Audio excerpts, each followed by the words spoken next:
Hola, soy Magali Delfín Hamed y les comento que entre una de las cosas que disfruto tanto está el enseñar. La educación es algo que realmente me apasiona, desde luego, entre otras áreas adicionales de mi profesión.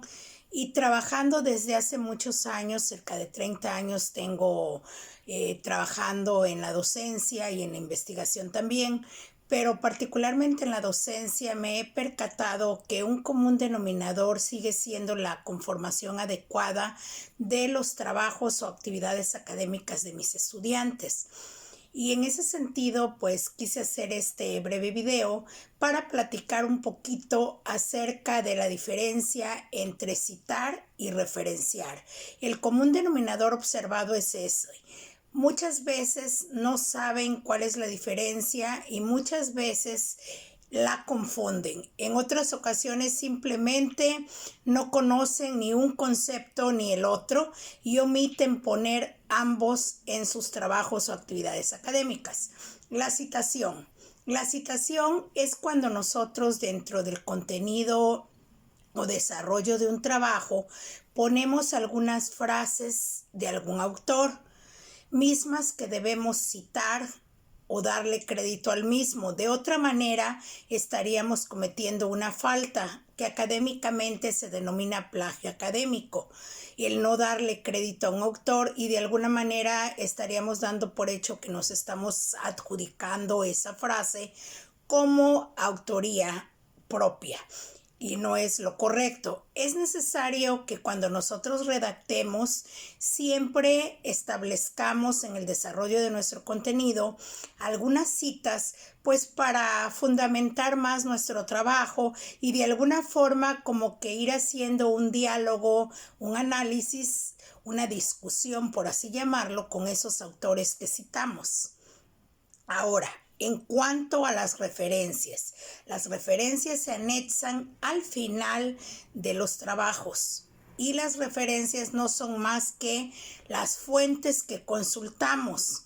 Se recomienda que bajo el nombre referencias o en su caso bibliografía, y eso particularmente con respecto al formato APA, del cual vamos a hablar brevemente también ahorita, nosotros pongamos al final de nuestro trabajo todo aquello que hayamos consultado, lo hayamos citado o no.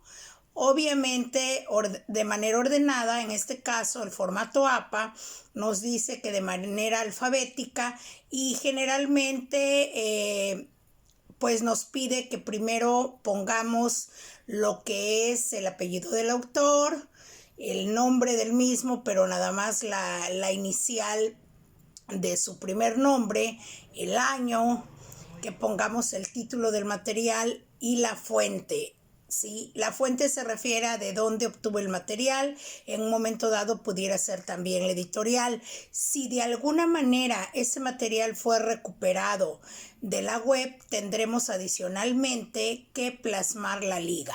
Todo eso con base a un formato llamado APA séptima edición.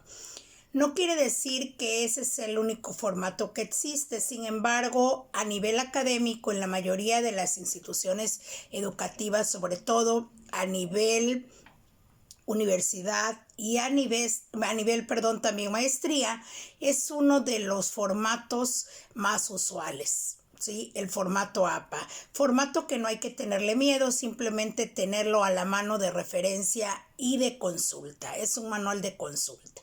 Bueno, entonces hay una gran diferencia entre dos términos como son la citación y como son las referencias. APA también como manual nos dice cómo plantear a lo largo del desarrollo o contenido de nuestros trabajos, cómo establecer las citas. Por ejemplo, si la cita es textual o la cita es con nuestras palabras, que eso se denomina parafraseo.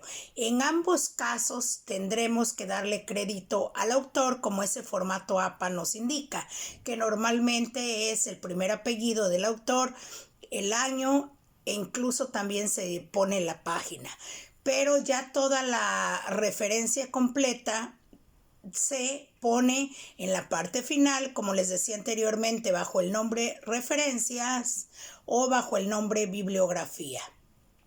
Entonces es indispensable que en todo trabajo o actividad bien realizada nosotros consideremos las dos situaciones, tanto citas como referencias. Y esa que comento es justamente la gran diferencia entre ambas. Importantísimo también que establezcamos el número de citas que va a tener nuestro trabajo o nuestra actividad académica. Y es que de manera general no existe un criterio a aplicar. Lo que sí es conveniente que nosotros tengamos como referente que para citar, pues finalmente debemos estar estableciendo un diálogo lógico con el autor y que el trabajo finalmente es de nosotros. Porque, por ejemplo, si estamos desarrollando una actividad de contenido de 3 hojas, se me hace que de pronto poner 10 citas en 3 hojas de desarrollo de contenido sería quizá exagerado porque el trabajo es de nosotros, no es una relación de citas. Pero a lo mejor 2 o 3 citas en un trabajo de 3 páginas de contenido pues sería algo óptimo. Lo cierto es que mucho depende del criterio, de la profundidad de tema, de la amplitud del tema y del conocimiento que nosotros tengamos sobre el mismo. Entonces espero que este breve video les sirva sobre todo a mis estudiantes para recordar que todo trabajo debe ser citado y a la vez anexado al final sus referencias o fuentes de consulta, pero que son dos conceptos totalmente distintos que obviamente se complementan. Muchas gracias, hasta pronto.